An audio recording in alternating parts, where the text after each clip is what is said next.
Halo teman-teman, perkenalkan nama saya Yahya. Pada kesempatan kali ini saya akan membahas materi tentang penggunaan huruf miring menurut Pedoman Umum Ejaan Bahasa Indonesia. Huruf miring. Apa itu huruf miring? Huruf miring adalah huruf yang tercetak miring. Dalam terminologi tipografi disebut italik. Huruf italik ini biasanya digunakan untuk memberikan penekanan pada sebuah kata. Di samping itu, huruf-huruf ini juga dipakai untuk menunjukkan istilah atau kata yang berasal dari bahasa asing. Kapan sih kita harus menggunakan huruf miring? Menurut Pedoman Umum Ejaan Bahasa Indonesia, huruf miring digunakan dalam menuliskan judul buku, nama majalah, atau nama surat kabar yang dikutip dalam tulisan dan juga digunakan dalam daftar pustaka. Yang kedua, huruf miring digunakan dalam menegaskan atau mengkhususkan huruf, bagian kata, atau kelompok kata dalam kalimat. Yang terakhir, yang ketiga, huruf miring digunakan untuk menuliskan kata atau ungkapan dalam bahasa daerah atau bahasa asing. Contoh penerapan pertama, huruf miring dipakai untuk menuliskan judul buku, nama majalah, atau nama surat kabar yang dikutip dalam tulisan dan juga digunakan dalam daftar pustaka. Contohnya, penggunaan dalam judul buku dan majalah. Cerita Kasih Tak Sampai Siti Nurbaya, novel karya Mara Ruslia Melegenda. Dan dapat dilihat di huruf miring di bagian Siti Nurbaya merupakan judul dari novel karya Mara Rusli yang dimana digunakan huruf miring sebagai penegasan bahwa itu adalah judul buku tersebut. Yang kedua, majalah Pujangga Baru menggelorakan semangat kebangsaan dan dapat dilihat Pujangga Baru merupakan nama dari majalah tersebut. Penggunaan kutipan dalam surat kabar. Berita itu muncul dalam surat kabar Cakrawala. Nah, di sana dapat dilihat Cakrawala digunakan huruf miring sebagai penegasannya untuk mengetahui bahwa nama surat kabar tersebut adalah Cakrawala. Penggunaan dalam daftar pustaka. Arthur 2011, kumpulan dongeng klasik, kisah-kisah memikat hati dari seluruh dunia. Jakarta, Alex Media.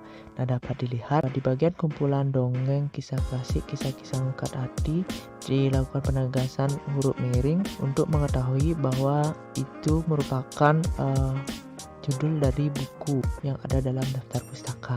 Contoh penerapan kedua, huruf miring dipakai untuk menegaskan atau mengkhususkan huruf, bagian kata, atau kelompok kata dalam kalimat.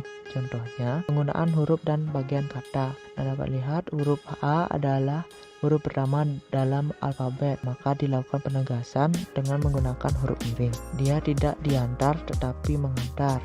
Nah, kita bisa lihat di bagian diantar dan mengantar dilakukan penegasan agar baca tahu bahwa diantar dan mengantar merupakan bagian dari bagian kata.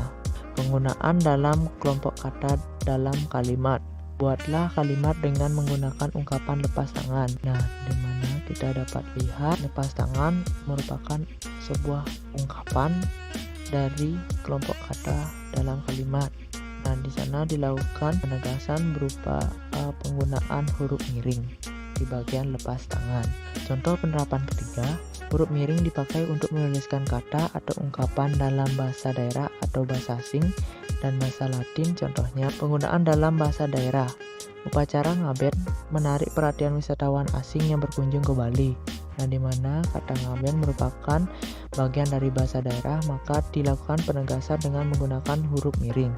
Ungkapan Bhinneka Tunggal Ika dijadikan semboyan negara Indonesia. Nah, di mana kata Bhinneka Tunggal Ika berasal dari bahasa Sanskerta sehingga digunakan penegasan huruf miring.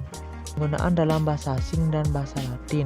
Indonesia pernah mengalami kerja paksa zaman Romusa. Nah, dapat dilihat Romusa merupakan bagian bahasa Latin, jadi dilakukan penegasan dengan menggunakan huruf miring. Yang kedua, contohnya, nugget adalah salah satu jenis makanan fast food yang digemari semua kalangan. Dapat dilihat juga, nugget dan fast food merupakan bagian dari bahasa asing dan dilakukan penegasan dengan huruf miring. Di bagian slide selanjutnya ada kasus yang sering terjadi dalam penggunaan huruf miring. Nah, pada kasus di bawah ini adalah kasus yang sering muncul dalam pembuatan laporan atau artikel. Nah, kata software ini merupakan bagian dari bahasa asing, seharusnya digunakan penggunaan huruf miring agar agar pembaca tahu bahwa software merupakan bahasa asing, sehingga harus dilakukan penegasan dengan menggunakan huruf miring.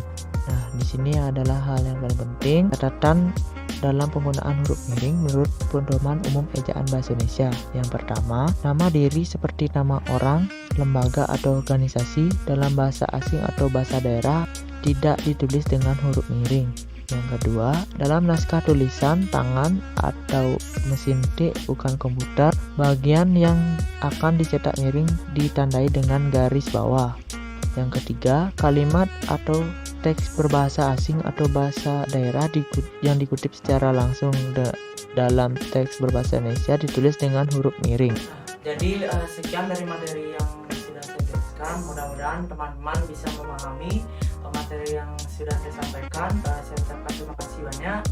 Mohon maaf bila ada salah-salah kata dalam pengucapan atau pembahasan dari materi yang telah saya sampaikan. Terima kasih.